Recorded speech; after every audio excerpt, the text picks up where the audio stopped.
Kita mulai ya. Bismillahirrahmanirrahim. Assalamualaikum warahmatullahi wabarakatuh.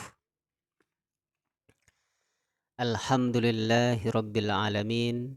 Nahmaduhu wa nasta'inuhu wa nastaghfiruh. Wa na'udzu billahi min syururi anfusina wa min sayyiati a'malina. Man yahdihillahu fala mudhillalah wa man yudlil fala hadiyalah.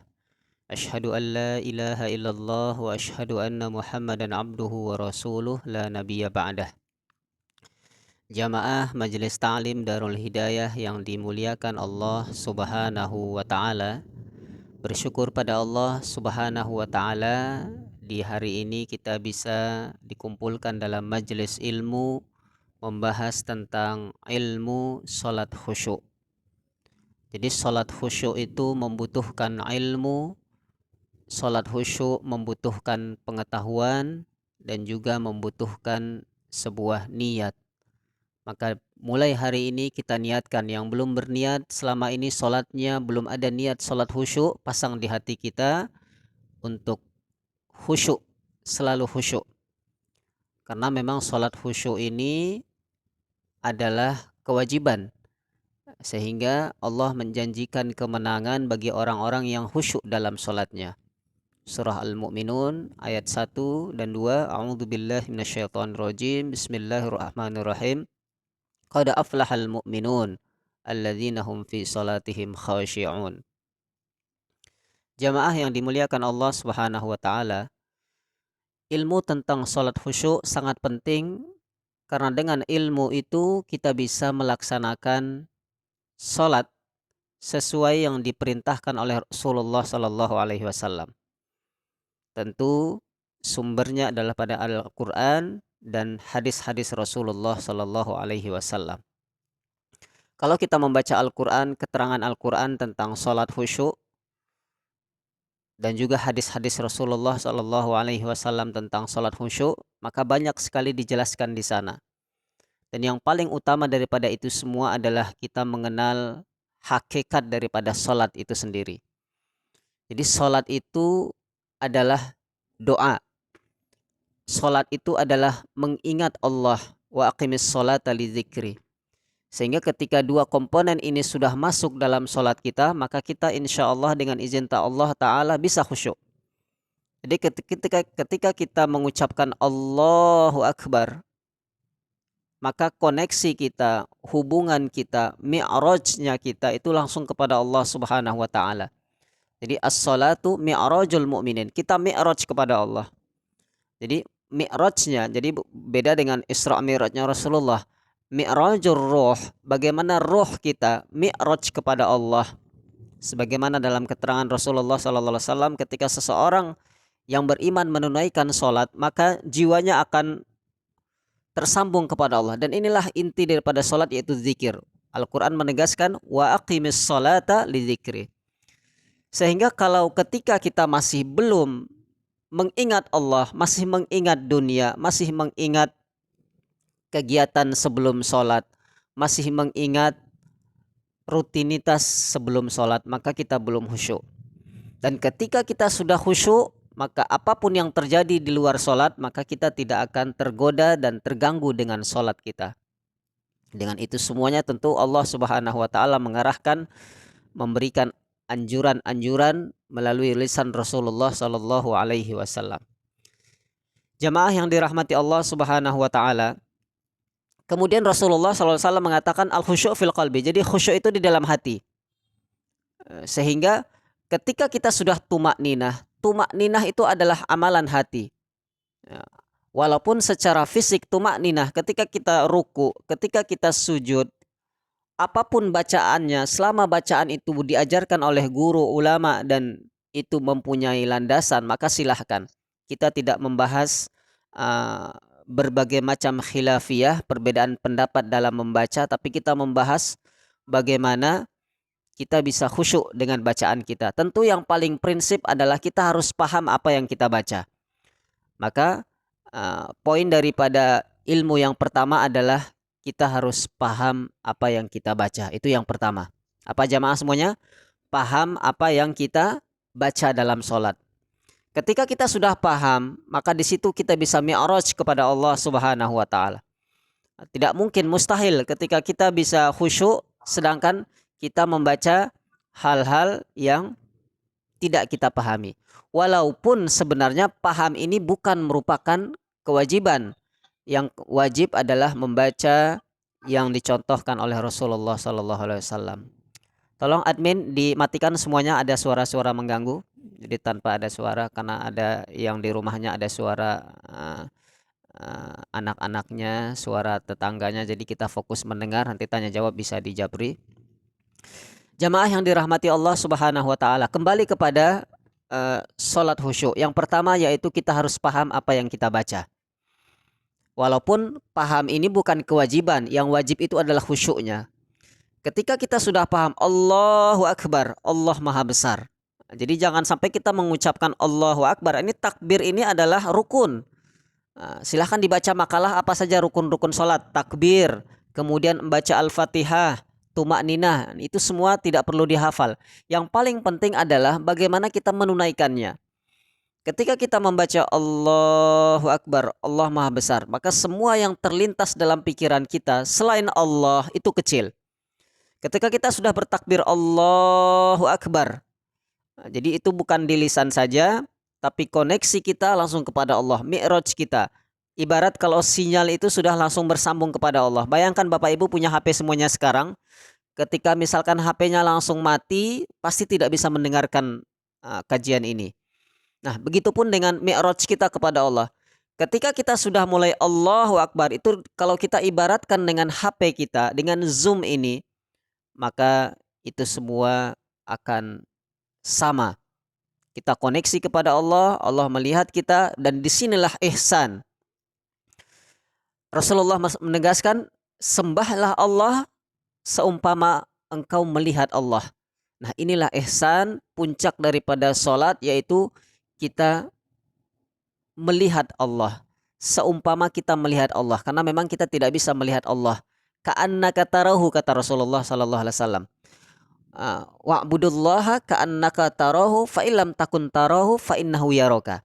Jadi ini sangat prinsip sekali bagaimana khusyuk dalam salat, yaitu kita beranggapan bahwa Allah melihat kita, dan kalaupun kita belum bisa mencapai derajat itu, kita berpikir bahwa Allah Subhanahu wa taala pasti melihat kita. Baru di situ ada hudurul qalbi.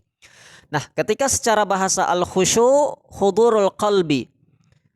Hudurul qalbi itu artinya hadirnya hati kita. Ada ulama yang mendefinisikan juga al-khusyuk tarkul ghair li ajlil amal. Nah, lihat di panduan itu, di makalah dari berbagai sumber kita kumpulkan di situ. Ternyata kesimpulannya adalah bagaimana salat ini adalah tarkizul afkar, memusatkan pikiran, khusyuk, tenang, walaupun tidak harus berlebihan. Maksudnya tidak harus menjelimet, tidak harus bersusah payah. Cukup kita tenang. Seperti Rasulullah, beliau ketika sholat di situ adalah rahah. Rahah itu menyenangkan. Maka ketika kita sudah khusyuk, tidak terpaksa, maka buah daripada sholat kita yaitu tenang. Kita ketika sudah sholat nanti, sholat duhur ya, siang nanti silahkan dipraktekkan.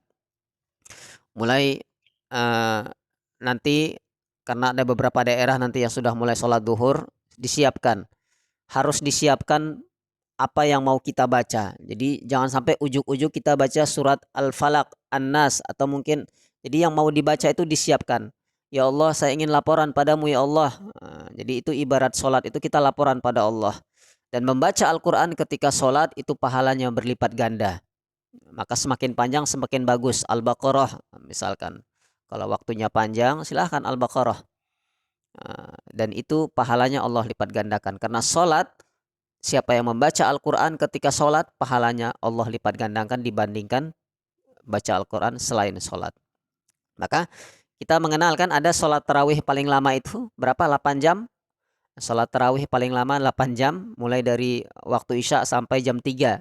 Itu karena mengejar pahala membaca Al-Quran ketika sholat. Dan memang dalam hadis-hadis yang sahih dikatakan bahwa pahala membaca Al-Quran ketika sholat itu lebih Allah lipat gandakan. Jamaah yang dirahmati Allah Subhanahu wa taala, kita fokus kepada khusyuknya, tidak melihat kepada jumlah rakaat, tidak melihat kepada apa yang dibaca, tapi kita lihat kepada pemahaman kita terhadap apa yang kita baca. Nah, disiapkan tentu dalam sholat duhur nanti, langsung kita praktek nanti duhur ya di tempat masing-masing. Coba nanti sebelum duhur berwudu. Mulai dari berwudu pasang niat, ya Allah saya ingin sholat duhur ini sholat yang terbaik ya Allah. Kalau misalkan kita mengikuti Nabi, kita beranggapan kata Nabi sholat yang paling terakhir. Jadi kita berpikir bagaimana sholat kita ini sholat yang terakhir. Dan memang tidak ada jaminan kita akan bisa hidup besok. Tidak ada jaminan kita akan bisa hidup. Jangankan besok, di waktu asar saja nanti tidak ada jaminan. Karena tiap detik, tiap menit, tiap jam ada yang meninggal di seluruh penjuru dunia ini.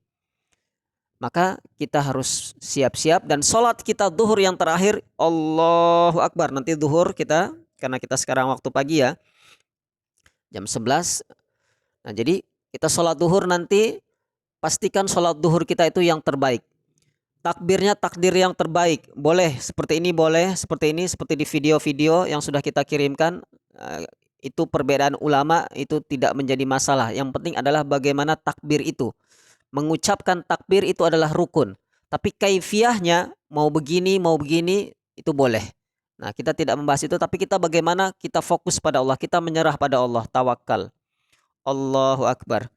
Jadi bacaan yang terbaik, Bismillahirrahmanirrahim. Kalau membaca Al-Fatihah, iftitah Alhamdulillahirabbil alamin, atau iftitahnya boleh Allahumma ba'id baini, atau Allahu Akbar kabira walhamdulillahi katsira, boleh. Boleh pakai wajjahtu atau inni wajjahtu, itu banyak sekali aneka ragamnya. Itu bisa kita pilih mana yang paling cocok untuk kita, selama ada landasan ilmunya. Jamaah yang dirahmati Allah, apa saja kita sudah membahas tadi, harus paham apa yang dibaca. Ini ilmu salat khusyuk yang pertama.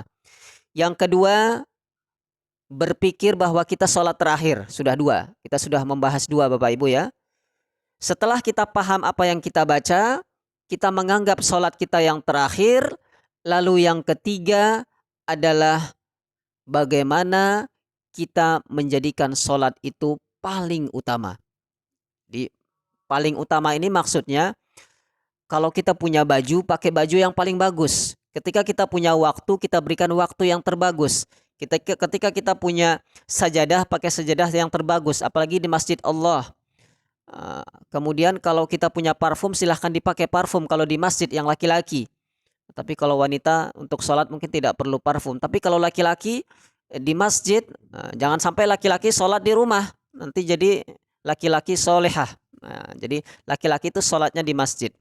Karena ini ulama berbeda pendapat memang, tapi mayoritas ulama lebih banyak kepada mewajibkan laki-laki sholat di masjid. Sampai ada seseorang yang buta saja mengadu kepada Nabi, saya sholat di masjid atau di rumah ya Rasul? Kata Rasul, apakah engkau dengar azan? Naam ya Rasulullah. La khilafalaka. Yang buta saja diperintahkan oleh Nabi untuk ke masjid. Apalagi kita yang sehat. Ini untuk laki-laki. Kalau untuk perempuan tentu di situ ada pilihan, dan tentu yang paling baik memang di rumah, walaupun tidak dilarang untuk ke masjid.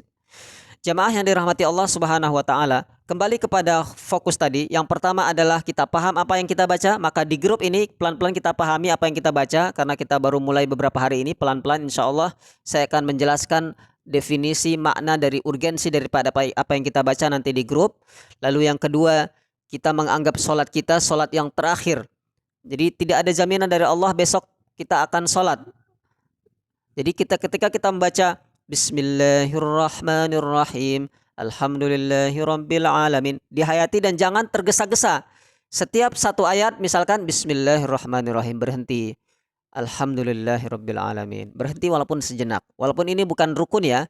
Yang rukun itu adalah membaca Al-Fatihahnya, tapi berhentinya ini adalah salah satu kiat. Jadi tidak terburu-buru. Apalagi kalau kita dalam keadaan waktu yang cukup panjang dan tidak terburu-buru, maka usahakan pastikan kita membacanya dengan maksimal. Jamaah yang dirahmati Allah Subhanahu wa taala, apa yang keempat? Supaya tidak lupa, pertama tadi apa? Kita memahami apa yang kita baca. Yang kedua, kita menjadikan sholat kita itu sholat yang terakhir, seumpamanya kita tidak hidup lagi. Yang ketiga, semuanya kita prioritaskan, waktu kita terbaik, baju kita terbaik, sajadah yang terbaik, karena memang terakhir sholat kita. Yang keempat, dan ini yang terakhir yang ingin kita sampaikan daripada ilmu sholat khusyuk ini, yaitu adalah bagaimana kita beristighfar kepada Allah Subhanahu wa taala setelah sholat. Nah, kita baru mengerjakan amal soleh, kita tutup dengan astagfirullah, astagfirullah. Maka setelah sholat, jangan lupa beristighfar. Sekhusyuk apapun kita, senyaman apapun hati kita, jangan sampai kita tinggalkan astagfirullah. Seterburu-buru apapun kita, setelah sholat, maka ikuti sunnah Rasulullah SAW beristighfar. Nah, ini penting karena dari situ kita minta ampun pada Allah. Karena pasti yang namanya sholat khusyuk itu banyak godaannya. Walaupun kita sudah berniat, sudah melaksanakan 3 hal ini, tapi pasti ada yang namanya gangguan dari setan. Nah, gangguan dari setan ini tentu ketika kita membaca istighfar, maka jangan lupa kita membaca a'udzubillahi minasyaitonirrajim. Ini penting. Jadi sebelum takbir ini pasang niat. Ya, kita kembali ya, murojaah lagi, pasang niat. Baca a'udzubillahi minasyaitonirrajim. Sebelum salat, takbir Allahu Akbar. Baru doa iftitah dibaca dengan tenang, dengan khusyuk. Kemudian seumpama kita melihat Allah, bacaan yang terbaik, dan setelah itu kita mulai tumak ninah. Tumak ninah itu artinya tenang, tidak terburu-buru. Jadi kalaupun ada makanan di depan kita, usahakan makan dulu. Jangan sampai ada makanan yang menunggu di depan kita. Nah, jadi ini salah satu cara atau kiat. Walaupun tidak apa-apa sholat terlebih. Tapi kalau sudah disajikan makanan, lebih baik makan dulu. Nah, kaitannya dengan Ramadan ini tentu kalau sudah memang lapar sekali, makan dulu tidak apa-apa. Dan makanya di masjid-masjid jangan terburu-buru. Ketika belum ada jamaah ditunggu, selama masih ada waktunya ditunggu. Nah, lalu yang selanjutnya yaitu kita memakai pakaian yang terbaik, waktu yang terbaik di awal waktu, as-sholatu ala waktiha. Semakin awal waktunya, maka itu semakin khusyuk insya Allah. Karena kita benar-benar dibantu oleh Allah. Ketika kita sudah taat pada Allah, maka Allah akan bantu kita. Ya, ud'uuni astajib lakum. Kalau kita sudah berdoa pada Allah, ya Allah, saya ingin sholat khusyuk, saya ingin tepat waktu sholat saya di awal waktu, tentu ini akan dibantu oleh Allah Subhanahu wa taala. Jamaah yang dirahmati Allah Subhanahu wa taala, kembali kita kepada makalah. Itu bisa dibaca hukum sholat khusyuk. Ya, di sini sudah ada, di situ dijelaskan yaitu khusyuk hukumnya wajib. Syekh Ibnu Taimiyah tentu berkata, wasta'inu bis sabri was shalah. Kita diperintahkan oleh Allah untuk menjadikan Al-Qur'an, menjadikan sabar dan sholat sebagai penolong. Maka sholat khusyuk ini tentu menjadi wajib adanya. Setiap perintah dalam Al-Qur'an itu menunjukkan kewajiban. Ada juga yang menunjukkan sunnah kalau itu didukung oleh dalil-dalil yang lainnya. Tentu halaman selanjutnya tentang tumak ninah sudah kita bahas, mengingat mati sudah, menghayati ayat-ayat dan zikir. Ini silahkan dibaca bagaimana zikir-zikir yang kita baca itu kita hayati. Mentartil bacaan per ayat, sudah kita jelaskan, dibaca dengan tartil. Warattilil Qur'ana tartila. Jadi walaupun kita sholat sendiri, usahakan bacaan kita tartil. Kecuali memang kita sholat khauf, sedang dalam perang, mungkin bisalah kita getar-getir. Tapi insya Allah negara kita aman. Tidak mungkin ada sholat khauf untuk saat ini. Maka kita baca dengan tartil, memperbagus suara bacaan, menyadari bahwa Allah Subhanahu wa taala mengabulkan doa. Ya, apa dalilnya? Dalam Mustadrak Al-Hakim, apabila seseorang sholat di antaramu, maka hendaklah ia bermunajah pada Allah. Tentu kita harus benar-benar memperhatikan cara kita berdoa, karena sholat itu adalah doa. Kemudian apa saja dalam ilmu sholat khusyuk yang perlu kita ikuti, yaitu memandang tempat sujud, kemudian menggerakkan jari telunjuk. Ini kalau memang tahiyat awal, ya tahiyat akhir itu memang disunnahkan, memang ada dalilnya, yaitu menggerakkan jari telunjuk ketika kita dalam tahiyat awal atau tahiyat akhir.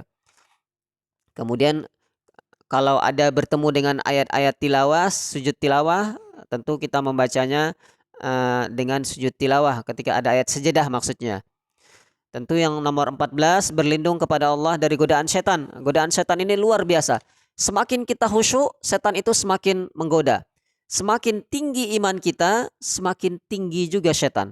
Semakin sabar kita juga, setan juga semakin sabar. Maka jangan lupa mengucapkan a'udzubillahi minasyaitonirrajim sebelum sholat. Atau ketika sudah membaca iftitah, fil alamina innaka hamidum majid, juga sebelum Al-Fatihah baca a'udzubillah juga tidak apa-apa. Karena itu juga bersungguh-sungguh kita gangguan khusyuk yang pertama kali itu adalah setan. Tentu kita mengetahui orang-orang yang terdahulu bagaimana kita sering membaca, maka sudah kita kirim makalah itu, silahkan dibaca untuk supaya kita mengenal ihwal orang-orang yang terdahulu, para sahabat, orang-orang yang soleh, orang-orang yang mengikuti Rasulullah, harus kita tahu ilmunya. Abu Bakar As-Siddiq radhiyallahu anhu, beliau kalau sholat selalu mau pingsan, apalagi kalau sudah baca Quran. Nah, itu Abu Bakar As-Siddiq. Kemudian bersungguh-sungguh dalam berdoa. Tentu doa kita sungguh-sungguh. Misalkan pada kalimat Rabbi ufirli warhamni wajiburni, itu kita pahami semuanya. Atau membaca Rabbi ufirli boleh 2 kali pada duduk antara 2 sujud. Jamaah yang dirahmati Allah Subhanahu wa taala, apalagi dalam salat khusyuk yang perlu kita perhatikan yaitu membaca zikir-zikir sesudah salat. Nah, zikir ini gunanya agar bacaan kita itu benar-benar kita sempurnakan. Ketika kita membaca zikir setelah sholat, subhanallah, walhamdulillah, wala ilaha illallah, Allahu akbar, yang kita baca itu ya subhanallah 33 kali, kemudian alhamdulillah 33 kali, Allahu akbar 33 kali. Itu memang sunnah Rasulullah sallallahu alaihi wasallam. Tapi kalau sesudah sholat duha jangan baca itu, karena tidak disunnahkan, tidak dicontohkan. Sholat duha doanya beda lagi. Jadi untuk sholat fardu tentu zikir-zikirnya kita lihat ada dalilnya. Nah, tentu dalil-dalilnya yang kuat dan itu mempunyai ilmu dan landasan dalam buku panduan yang sudah kita kirim makalah, itu semuanya insya Allah bermanfaat. Kemudian pakaian sudah kita bahas tadi sedikit, pakaian yang terbaik, usahakan pakaian yang polos. Jangan ada pakaian yang ada tulisannya yang neko-neko. Maka ketika sholat usahakan pakaiannya yang polos. Lebih bagus lagi putih. Kalau putih itu dalam sebuah riwayat malaikat suka, malaikat mencintai dan malaikat senang. Tentu Allah juga senang ketika kita memakai pakaian yang putih, itu disunnahkan. Maka kalau ada pakaian putih itu bagus. Dan peci kalau bisa. Yang laki-laki memakai peci, yang perempuan tentu pakaian ketika sholat menutup aurat. Dan gerakan-gerakan sholat itu sebenarnya berlaku untuk laki-laki dan perempuan. Tidak ada bedanya. Walaupun ada ulama yang membedakan. Misalkan ketika sujud, itu hanya perbedaan khilafiyah saja. Tapi secara prinsipnya, Sallu kama ra'aitumuni usolli. Rasulullah mencontohkan laki-laki seperti ini, perempuan seperti ini. Kalaupun ada ulama pendapat yang perempuan agak seperti ini, nah itu boleh silahkan. Tapi yang sudah kita ajarkan dalam buku panduan, dalam makalah, atau dalam video-video yang kita kirim, insya Allah itu berlaku untuk laki-laki dan perempuan. Kalaupun ada ajaran guru-guru kita yang mengkhususkan perempuan harus gerakannya seperti ini, selama itu ada dalilnya silahkan. Jadi kita beramal dengan dalil. Jadi jangan kita alergi dengan dalil, karena sekarang akhir zaman ini sudah ada orang-orang yang alergi dengan dalil. Jangan sampai. Dalil itu adalah cahaya. Ketika kita sedang bingung dalam suatu ibadah, maka dalil ini akan menerangi, dan dalil ini adalah penting. Walaupun kita tidak harus hafal dalil, kita tahu saja. Nah, kalau hafal dalil nanti lain lagi. Hafal Quran lebih utama daripada hafal dalil. Kemudian apalagi Bapak Ibu, jangan mengerjakan sholat sambil menahan buang air. Nah ini penting ini dalam riwayat hadis Abu Daud. Apabila seseorang di antara kamu hendak pergi ke kamar kecil, ke jamban, maka hendaklah didahulukan ke kamar kecil dulu, jangan sholat dulu, jangan ditahan. Hendaklah kita sholat dalam keadaan tidak mengantuk, jangan sampai kita mengantuk. Jadi silahkan dibaca sendiri. Saya hanya ingin menyimpulkan saja pertemuan kali ini karena sudah akan masuk waktu duhur. Yang paling penting adalah manajemen. Di situ dibaca ya tentang manajemen. Lihat di pertengahan makalah ada nomor 2 tentang manajemen. Ada manajemen waktu, ada manajemen niat. Jadi kita manage. Jadi manage kalau A'agim itu manajemen qalbu.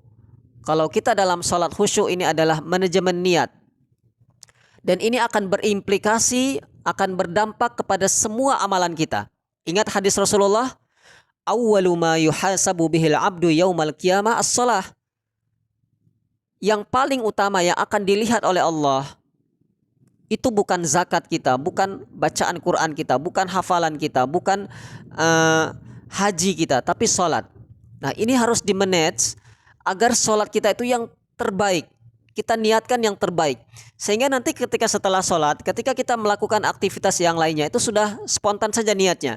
Makan karena Allah, minum karena Allah, baca Quran karena Allah. Jadi niat itu harus kita manage. Sesuai dalam makalah itu ada maintenance sense of clean. Ada ilmiahnya juga bahasanya ya. Jadi manajemen kebersihan, manajemen disiplin, tumak ninah. Penting ya, tumak ninah saya rasa semuanya paham ya. Tumak ninah ini penting, rukun. Jadi walaupun kita terburu-buru, misalkan ketika kita ruku seperti ini, ketika sedang terburu-buru usahakan harus ada tumak ninah. Karena kalau tidak tumak ninah maka itu tidak sah. Saya ulangi ya, kalau tidak tumak ninah maka tidak sah. Karena tumak ninah ini adalah merupakan rukun sholat. Sama dengan rukun Islam, kalau tidak baca syahadat tidak sah Islamnya. Begitupun rukun sholat, kalau tidak tumak ninah, tidak membaca Al-Fatihah, tidak apa lagi? Tidak membaca takbir, tidak membaca salam, tidak membaca syahadat ketika tahiyat awal dan akhir, itu tidak sah. Maka harus dibaca lagi apa rukun-rukun sholat. Kalau ada sunnah-sunnah sholat itu mungkin bolehlah ditinggalkan. Seperti membaca Allahumma inni a'udzubika min adzabi jahannam wa min adzabil qabri wa min fitnatil mahya wal mamati wa min syarri fitnatil masih dajjal sebelum salam. Itu sunnah. Memang ada hadis Nabi seperti itu, kita membaca setelah fil alamina innaka hamidum majid, sebelum salam ke kanan, salam ke kiri, itu ada doanya yang itu ada hadisnya. Tapi itu sunnah. Tapi yang rukun ini harus tahu. Kita harus paham rukun-rukun. Kemudian manajemen salam, ya usahakan ketika kita salam itu pipi kita terlihat dari belakang, maka salamnya jangan setengah-setengah, harus ditarik sebisa mungkin. Nah, itu tentang salam. Bapak Ibu yang dirahmati Allah Subhanahu wa taala, dalam makalah itu sudah ada pengertian sholat, dilihat gambar-gambarnya di situ. Jadi di halaman yang paling terakhir sengaja kita buat yang ada gambarnya, walaupun gambar itu tidak sempurna, tapi insya Allah bisa mewakili tahapan-tahapan kita untuk sholat khusyuk. Karena khusyuk ini memegang peranan penting dalam kehidupan kita.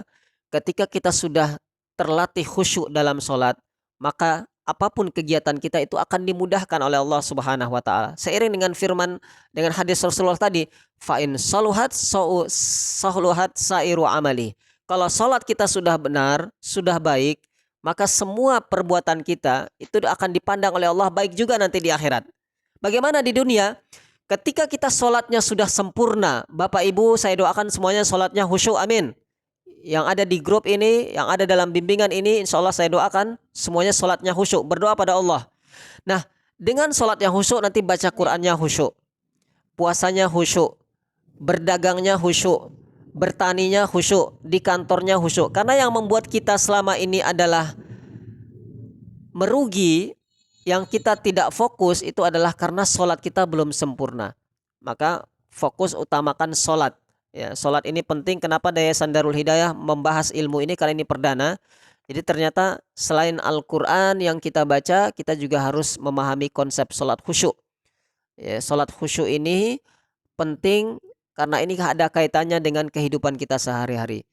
Tentang ruku, i'tidal, sujud, apa yang dibaca tentu nanti akan saya rekam di grup. Semuanya mengikuti di grup. Kalau ada video silahkan dibuka, ada YouTube silahkan didengarkan, kalau ada tulisan silahkan dibaca. Itu pelan-pelan saya akan menjelaskan secara filosofinya. Apa yang dimaksud filosofi Bapak Ibu? Misalkan filosofinya kita membaca Subhana Rabbiyal Azimi, itu bukan hanya sekedar bacaan saja ketika kita ruku. Itu di situ ada filosofinya yang membuat kita khusyuk. Nah, nanti di grup akan saya sampaikan. Kemudian ketika kita sujud, kenapa kita membaca Subhana Rabbiyal A'la? Itu ada filosofinya.